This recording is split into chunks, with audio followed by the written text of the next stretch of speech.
If anyone was going to have something substantive to say about Bethenny Frankel's current campaign against Bravo and the Real Housewives franchise, it was going to be her former Real Housewives of New York castmates.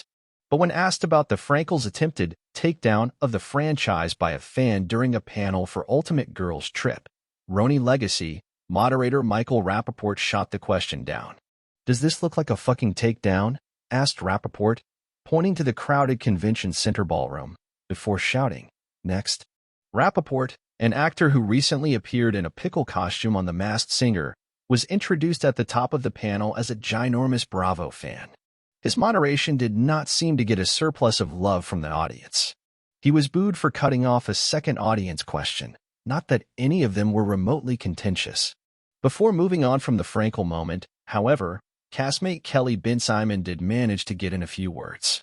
"She just emailed me and asked me if I would be on her podcast," said Bensimon, who appeared on stage with fellow former Real Housewives of New York stars Luann de Lesseps, Dorinda Medley, Sonia Morgan, and Kristen Takeman.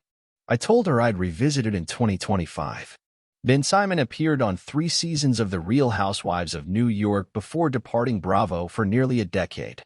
Frankel, who's been using her platform to rally for unionizing reality talent and rethinking what she's described as an exploitative working environment, recently referenced Bensimon in an interview with the Los Angeles Times. On the stage, Bensimon described her return to the Housewives franchise as cathartic. No doubt aided by Rapaport's line of questioning and rapport with the audience, there were no questions about the lone missing cast member of Ultimate Girls Trip, Ramona Singer. On October 30th, allegations of past racial statements and slurs made by Singer resurfaced in a Vanity Fair story featuring the voices of several alums, including New York cast member Ebony Williams, the first black woman to ever be cast on the show.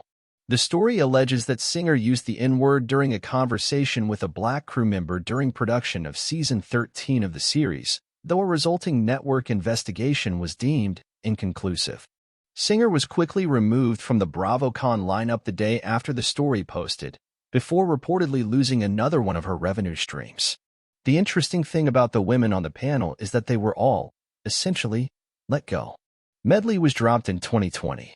A year later, upon the conclusion of the 13th season, the entire cast, including original leads de Lesseps and Singer, was scrapped in the interest of starting over with a new group of women. Executives briefly considered a legacy cycle featuring past castmates before tweaking the idea to fold it into the Ultimate Girls Trip franchise. As for the new cast of the Real Housewives of New York, they appeared, except for Jenna Lyons, during Saturday's session of BravoCon. The show has yet to be renewed. But earlier that day, executive producer Andy Cohen voiced his support for rebooting Housewives casts when it makes sense. "I think it showed us that it can be done, and done well," he said during a Q&A with Rachel Lindsay. Cohen also chimed in, albeit briefly, on the Singer situation. "I think the most that we can say is that we shot Ultimate Girls Trip," said Cohen. "She's on the show. She's not here, and that's where we're at," replied Lindsay, "and I'm okay with that."